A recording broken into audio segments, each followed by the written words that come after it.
Hello, I'm Stephen Cole. Welcome to the Al-Attiyah Foundation podcast. Today, we are delighted to be joined by Charles Hendry. Charles was UK Energy Minister under the Prime Minister David Cameron, now Lord Cameron. He was subsequently appointed as the Prime Minister Trade Envoy to Central Asia and was recognised for this work as a Commander of the Order of the British Empire, the CBE. Since leaving Parliament in 2015, he's been President of the British Institute of Energy Economics, Vice President of the Energy Institute, a Distinguished Fellow at the Atlantic Council, and an Honorary Professor in the Business School at the University of Edinburgh. And he now lectures extensively on global energy issues. A very warm welcome, Charles, to the podcast. Stephen, thank you so much. I'm delighted to have the chance to join you today. First of all, how has the UK's energy policy evolved over the past decade, and what key factors have influenced those changes? So we have seen phenomenal change in the course of the last decade or so, that we have had the most fundamental reforms of our energy market, what we called electricity market reform, to try and make sure that we could bring in the investment which was going to be required. We reckoned a decade or so ago we'd need 100+ billion. We've had about 120 billion, so that's largely been achieved. We've seen the growth of a new industry, offshore wind, from its nascency 15 years ago to an established global industry now. We've seen enormous progress being made in terms of replacing the stock of plant which was going to be coming out of commission. And so we've seen a lot of progress over that time. We've been able to decarbonize significantly, the first major economy in the world to reduce its carbon emissions by 50%, whilst actually growing the economy by 70% over that same period. So a lot of things have gone well, but then there's a lot of things which still need to be done, of course. And that's the big balancing act, isn't it, Charles? There's sort of the balance between going green and also not damaging the economy too much. That's right. And I think we've got to recognize that the public have to support the transition. If we want people to buy into it, then they've got to believe that it doesn't jeopardize their standard of living or stop them doing things which they feel that they want to be able to aspire to do. So how you engage with people, I think, is incredibly important in that process. Yeah. We are at a time, though, when we can actually decarbonize, and we can actually make the case that that is the economically wise thing to do.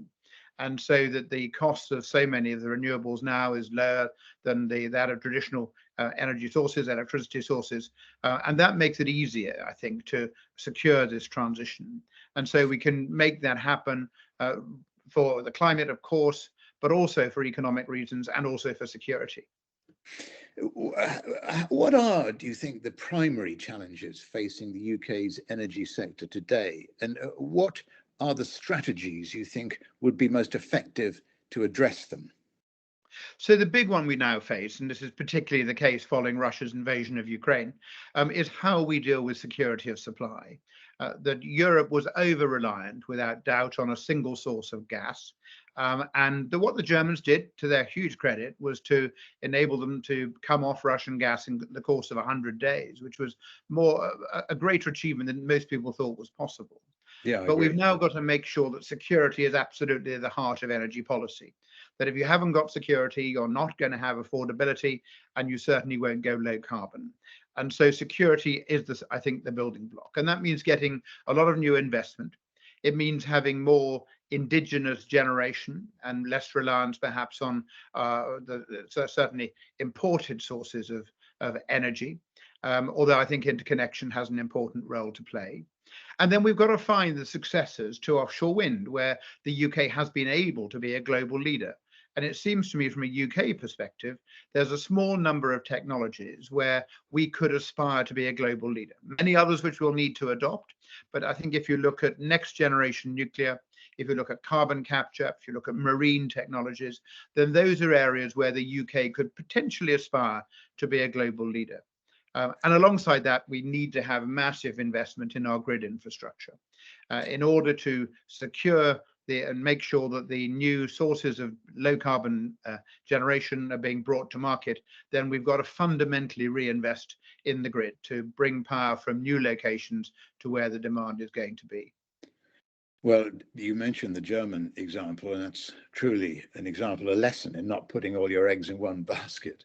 But you also mentioned renewable energy sources, wind and solar, evolving in the UK's energy mix in the coming years.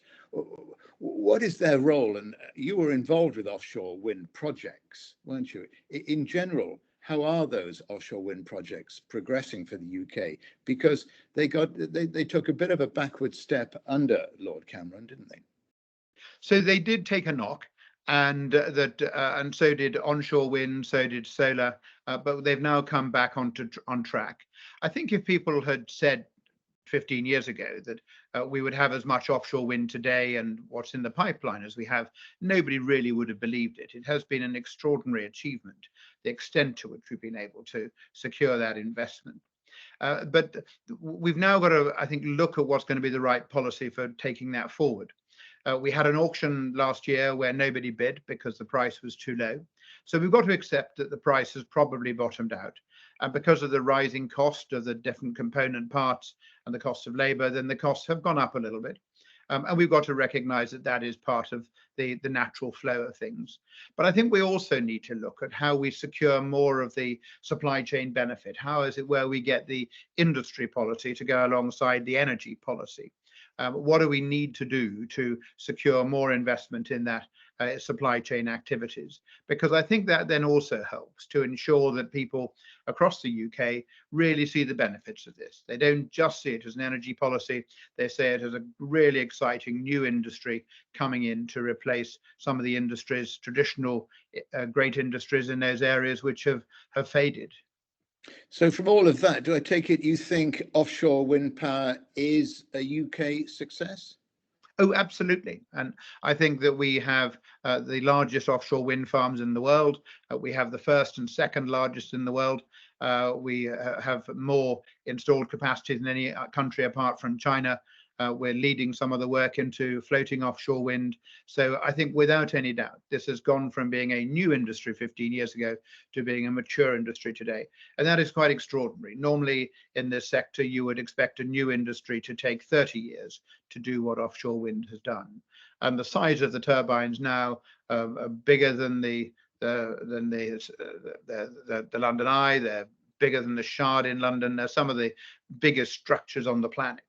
And that is an unbelievably successful achievement. When you look at them, they look like something out of science fiction, don't they? They do, but because we can now go into deeper waters because of the scale of them. Then they have a much higher generational load, and therefore they can deliver much more security than smaller onshore wind turbines can. Now, with the UK's commitment to achieving net zero emissions by 2050, what specific policies and initiatives are essential now to reach that goal? And do you still agree that goal is achievable? Yes, I do believe it's achievable. But I'll start off by saying, look, there's some which are practical measures. We need to do more on energy efficiency. That's been something which governments have taken a little tilt at, but haven't done it as consistently as they needed to do. And so we need to see a greater focus on energy efficiency going forward. We need to speed up the development process, and that means particularly the consenting. It takes far too long to get permission to build a new bit of infrastructure, particularly the grid infrastructure, and we haven't got time for that. So we've got to find a better balance between the interests of communities who understandably want to have a say on what is built in their areas and the benefits which they receive from it.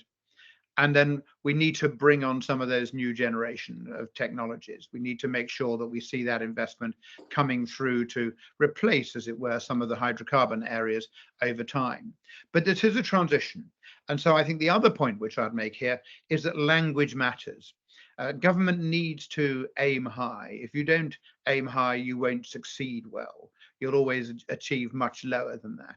And I think government, therefore, should make it clear that the UK aspires to be a global leader. We want to build on the track record, which we've already got. But that means doing more to manage demand, more to reduce demand.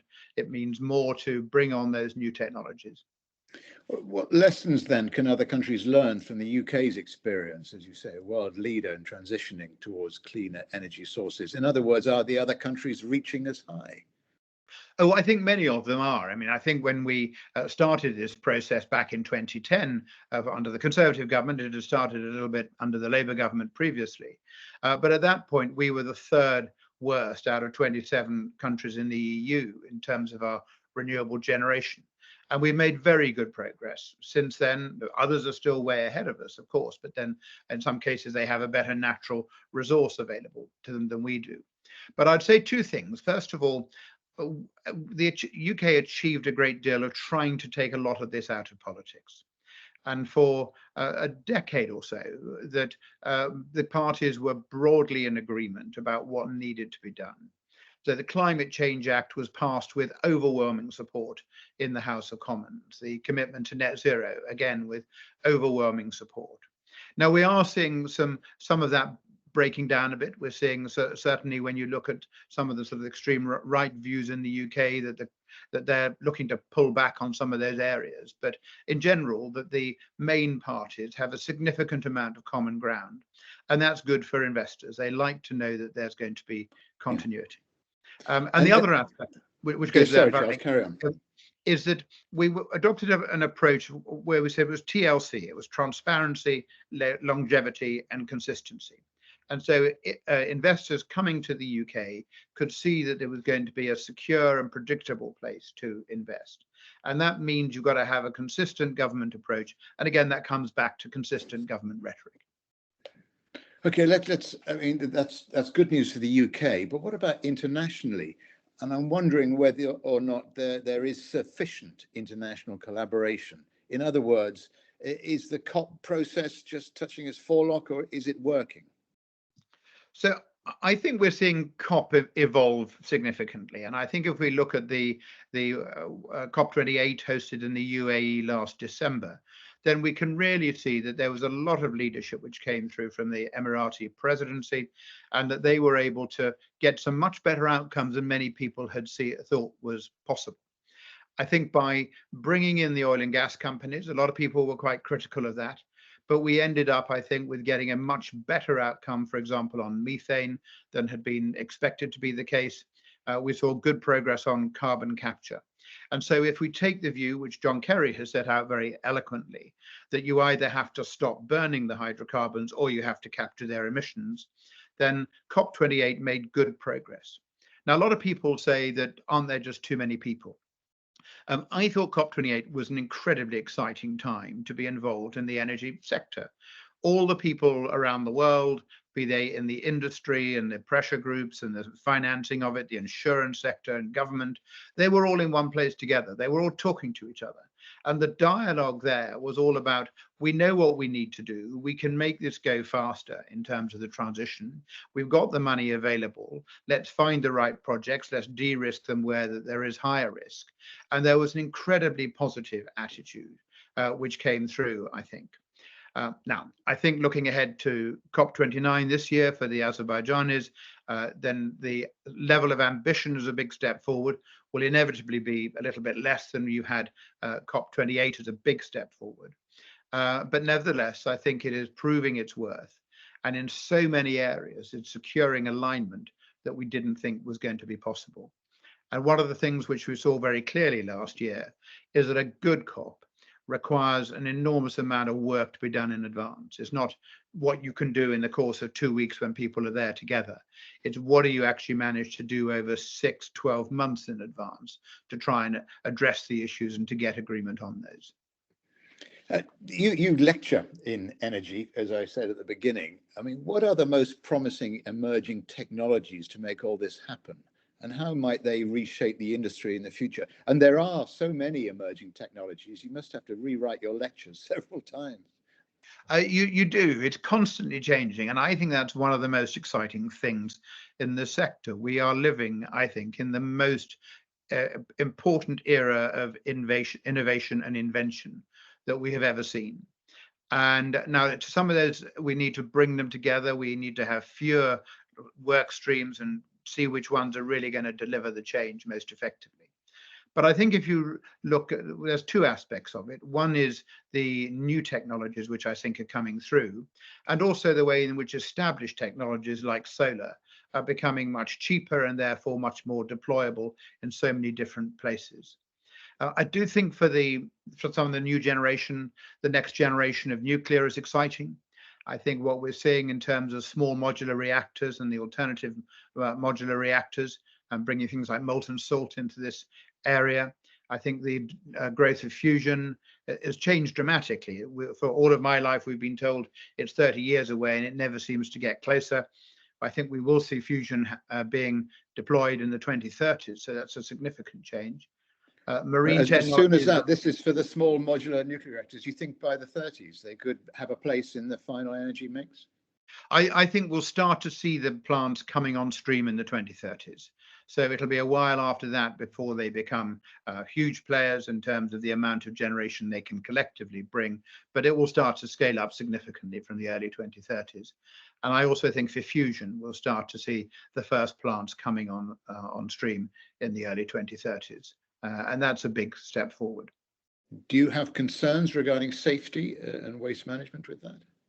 I think we know how to do waste management. I think the issue with waste management is not how you deal with it, but where you deal with it. And the challenge has often been that communities are very reluctant to have waste being stored within their communities. And so we get quite a bit of pushback. But if we look at Scandinavia and the approach in Sweden and Finland, where you have found volunteer communities who've come forward and said, look, we think we should be, on behalf of the wider national interest, we should be hosting these facilities, then there are solutions which can be deployed. But we also know that you can store this material for a significant period of time. So we do need to find that long-term solution, but it shouldn't be a break. We're not there yet. It shouldn't be a break on the development of nuclear. Charles, in your time in government, you visited Qatar several times. How do you see the partnership between Qatar and the UK developing on energy? So I had a particular affection for Qatar. I loved the attitude and the ambition, the fact that they said, we're going to set a very high target. Most people looked at them askance and said, oh, we're not sure you can achieve that. And they went out and did it. And that they have this incredible level of ambition and ability to deliver. I remember when I first arrived on a visit and I met Dr. Al-Attiyah, who was then the very long-standing and very globally recognized energy minister. And he said that I was the 17th, I think, British energy minister that he had. and it really brought it home, the consistency of having somebody who has lived and breathed this issue for so long and the wisdom which he brought. And they are one of the UK's most important energy trading partners. Dr. Al-Sadr, who succeeded him as energy minister, I used to send him a message regularly when Manchester United had won a football match, because he was a huge Manchester United fan. And I would send him a message to say, great result, well done, because I thought, if we are short of LNG, then I think there's a higher chance he will take my call. If we've established a good, positive working relationship. And we did. And that we had a very strong partnership. They're very important to the UK energy security and to our affordability and to being able to use gas as we decarbonize and move away from coal. It's just such a dynamic, positive, vibrant country, and I love going there.